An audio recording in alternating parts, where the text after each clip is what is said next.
This is Michael Stein of the Harvard Law School Project on Disability.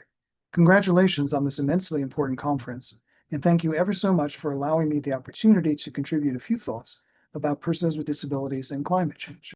Persons with disabilities number some 1.3 billion around the globe, and 80% of people with disabilities live in the developing world. And so, much like other marginalized populations, people with disabilities have not benefited from industrialization or the economic benefits of colonialization, and instead have been burdened with the effects of colonialism and are now in position where they are impacted by climate change and need to think about a response to it, and yet do not have the economic resources to do so.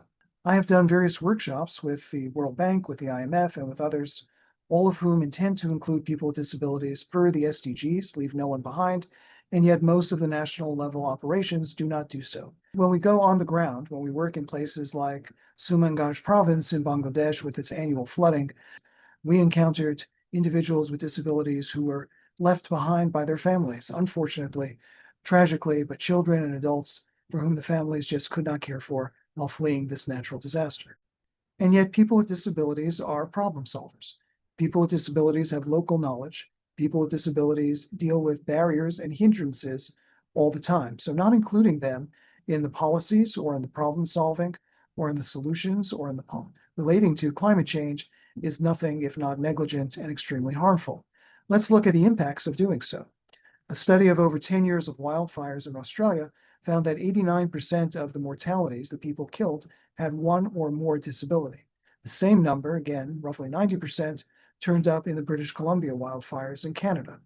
People with psychosocial disabilities are 3 to 4 times more likely to die in the instance of fires or heat waves.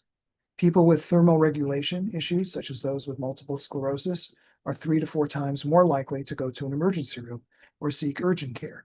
And yet, evacuation routes, water shelters, water and clean sanitation, emergency alert systems are not accessible by and large to people with disabilities. This is a problem. This is what we called not benign negligence, but even malignant negligence. So how do we move forward from here? Well, there was some recently good news in that the COSP, the Annual Conference of Parties on the Climate Agreement, finally recognized people with disabilities as a constituency.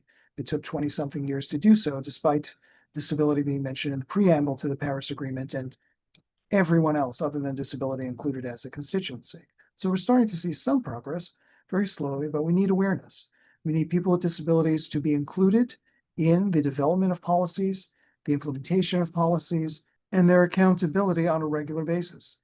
Since we are in Pakistan, the year or so before your immense flooding, I was in a virtual meeting with USAID along with several NGO leaders, and we were told that the idea of thinking about emergency evacuation, emergency planning, adaptation, and related policies relating to people with disabilities was not on their radar. It was not, they told us, and I'm quoting, a priority. That needs to change. So with like-minded individuals like yourself, with other people representing marginalized groups, with people coming together and thinking about how to save the one and only planet that we have, hopefully we can move together in solidarity and achieve some progress. Thank you for allowing me to share some thoughts with you.